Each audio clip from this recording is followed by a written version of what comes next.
del doctor Héctor Guerrero Heredia. Y tenemos con nosotros también a un médico de la conducta, nuestro primer entrevistado de este día, que lo es el doctor Luis Vergés, psicólogo clínico, director del Centro Conductual para Hombres. Vamos a hablar con él sobre el tema de los feminicidios, que define un pico este fin de semana. Buenos días, doctor. Adelante. Buenos días, buenos días. Gracias por la invitación y estoy para servirle. Gracias, doctor.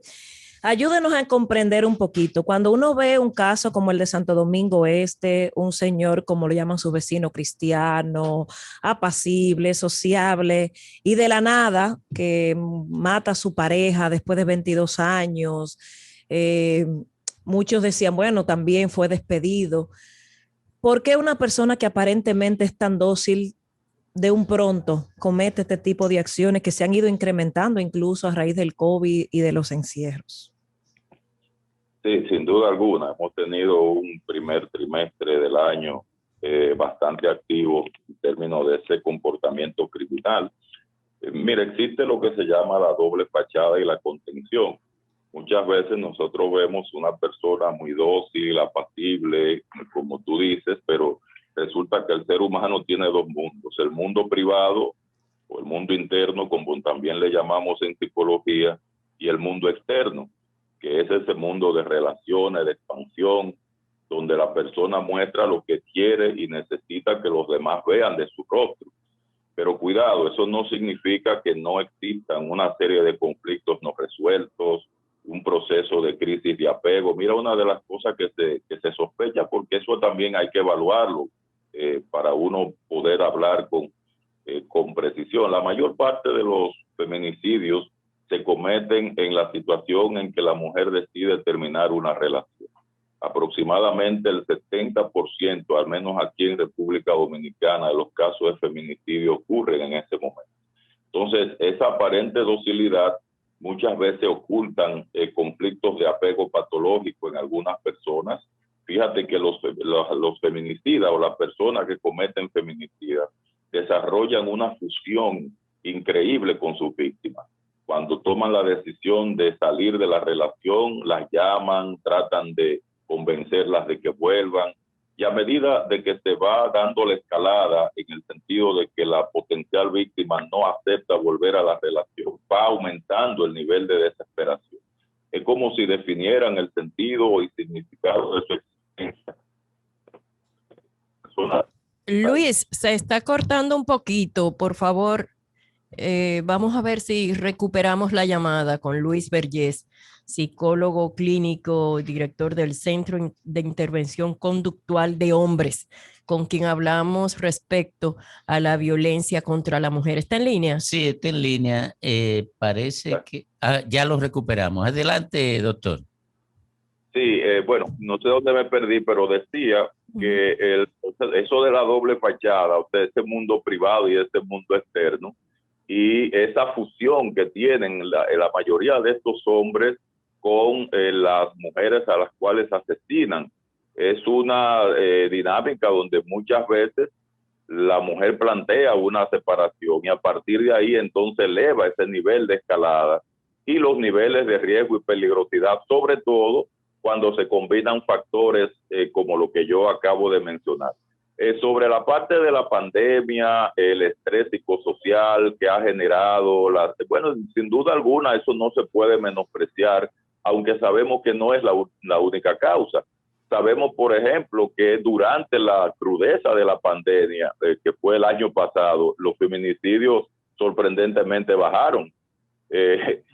Fue la cantidad, una de las cantidades más bajas, y fue precisamente durante la crudeza de la pandemia.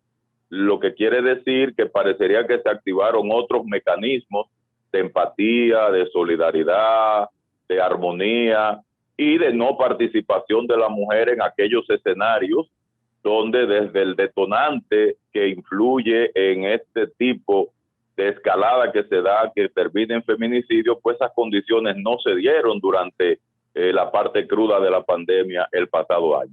Ahora la cosa es de muchos riesgos de psicosocial, porque se agregan variables como la pérdida de estatus, el desempleo, los elementos de frustración por no lograr conseguir cosas. Y también ya se abre la participación extrafamiliar, tanto del hombre como de la mujer. Otros conflictos que estaban apagados el año pasado ahora resurgen. Y este es precisamente un momento delicado en ese sentido. Doctor, realmente hay un comportamiento histórico convocando a la mujer como dependiente de los hombres, y eso fortalece una idea en el hombre de superioridad, de que el que la maneja, el que la puede agredir. Ahora hay que tocar el fondo de que el sostén de ese punto de vista ha sido la visión que la Iglesia Católica ha sustentado acerca de la mujer, y que por lo tanto este es el tiempo en que la Iglesia debe rectificar eso, porque 96 países del mundo le han dicho que no debe seguir. ¿Qué usted cree de eso, doctor? Mira, el tema de la socialización de los roles de género ha sido el punto crítico del conflicto fundamental que nosotros hemos tenido durante, vamos a decir, generaciones. Y es ahí donde hemos tenido un diálogo de sordos que yo no comparto. Yo creo que nosotros necesitamos un diálogo donde nos escuchemos y no donde vayamos a imponer nuestros dogmas, nuestras ideologías, porque históricamente se ha visto eso. Hay una masculinidad arquetípica que se vive todavía en gran parte de la población masculina dominicana, en el mismo estilo romano, en el mismo estilo griego. Todavía tenemos la cultura del honor herido, del hombre con el orgullo herido, y toda esta nomenclatura que deberían estar desfasadas en una sociedad que apunta a lo posmoderno.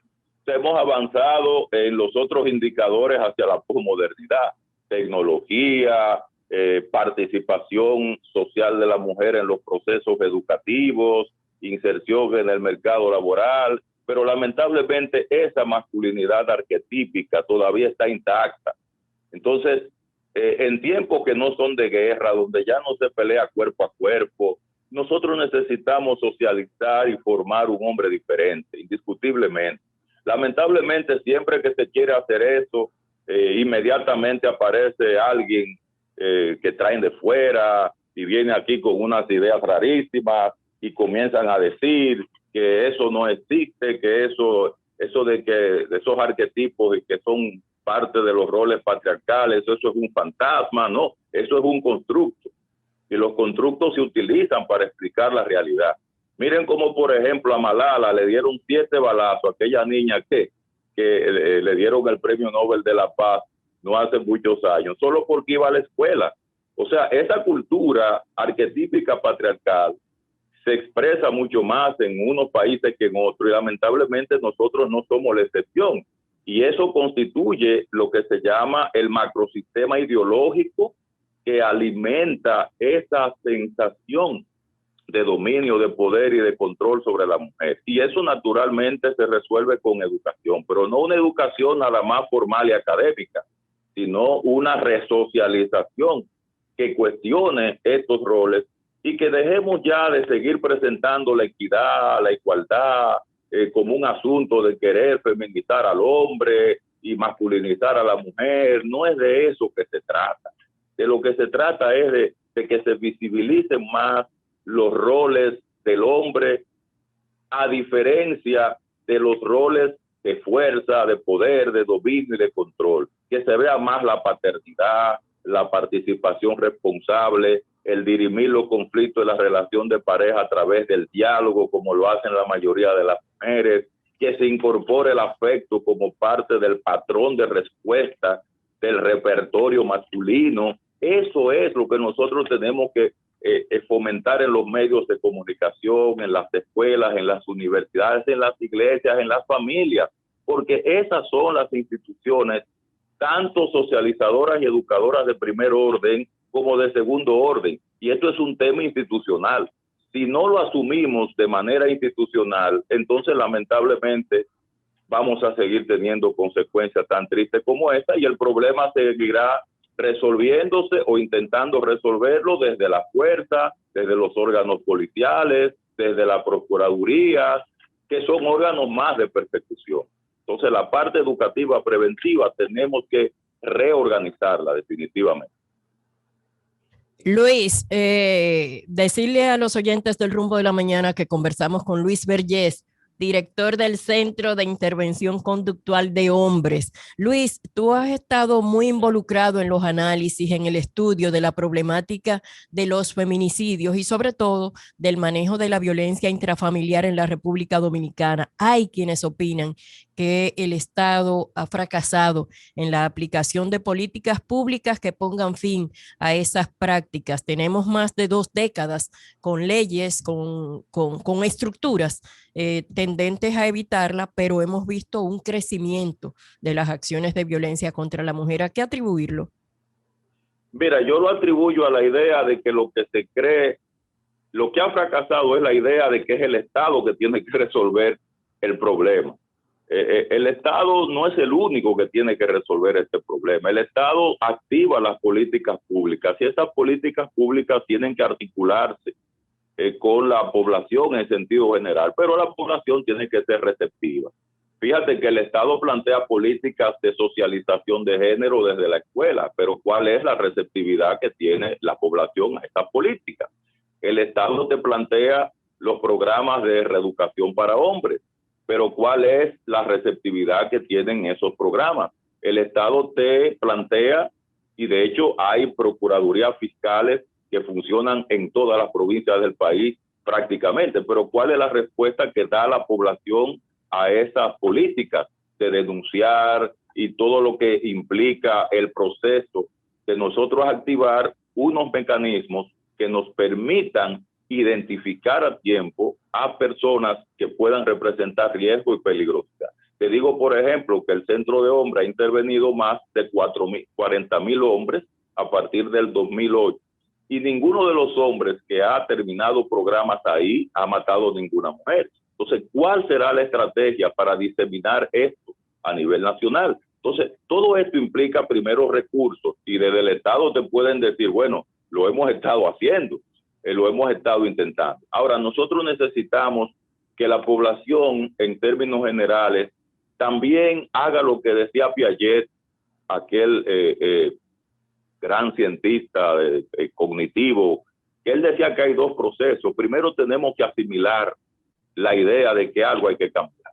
Y como población tenemos que aceptar esos cambios.